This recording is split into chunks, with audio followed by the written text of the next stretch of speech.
Hello everyone. So Bangladesh নির্বাচন commission হচ্ছে একটা নতুন অ্যাপ লঞ্চ করেছেন। সো এই অ্যাপটি আপনারা হচ্ছে প্লে স্টোরে পেয়ে যাবেন। স্মার্ট ইলেকশন ম্যানেজমেন্ট বিডি লিখে সার্চ দিলে হচ্ছে চলে আসবে। সেখান থেকে আপনার সেটা হচ্ছে ইনস্টল করে নেবেন। দেন হচ্ছে ওপেন করার পর একটা ইন্টারফেস আসবে, সেটা 13 পার্লামেন্টারি ইলেকশন। সো সেখানে গিয়ে আপনি হচ্ছে আপনার যে বিভাগ আছে বিভাগ সিলেক্ট করে নেবেন। চট্টগ্রাম, তার মধ্যে হচ্ছে আপনার যে ডিস্ট্রিক্ট আছে ডিস্ট্রিক্ট হচ্ছে সিলেক্ট করে নেবেন। এখন আপনি এখানে হচ্ছে যারা যারা হচ্ছে পার্লামেন্টের জন্য ইলেকশন করতেছেন তাদের হচ্ছে ডিটেলসগুলো পেয়ে যাবেন। যেমন ফেনী 1 আসনে হচ্ছে কারা কারা আছেন, ওনাদের সব ডিটেলসগুলো, ইভেন হচ্ছে আপনার এখানে ভোটিং সেন্টারগুলোর পর্যন্ত সকল ডিটেলস দেওয়া আছে, তাদের লোকেশন সহ ডিটেলস দেওয়া আছে।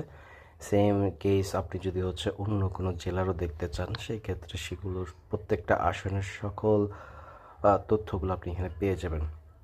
এছাড়াও আরেকটা ইন্টারফেসে আপনারা হচ্ছে প্রিভিয়াস ইলেকশনগুলোর ডিটেলস, এমন থার্ড ইন্টারফেসে হচ্ছে নিজের ভোটিং সেন্টারটা হচ্ছে খুঁজে নিতে পারবেন। জাস্ট হলে আপনি আপনার এনআইডি নাম্বার দিবেন, জন্ম তারিখ দিবেন, দেন হচ্ছে সার্চ দিবেন। সার্চ দেওয়ার পর ডিরেক্টলি হচ্ছে আপনার যেই আপনি যেই জায়গায় ভোট দিবেন বা হচ্ছে আপনার যে লোকেশনটা ডিরেক্টলি হচ্ছে আপনাকে দেখাবে। ইভেন হচ্ছে সেইখানে আপনার সিরিয়াল নাম্বার আর হচ্ছে ভোটিং নাম্বার যে তথ্যগুলো সেগুলো থাকবে। ধন্যবাদ।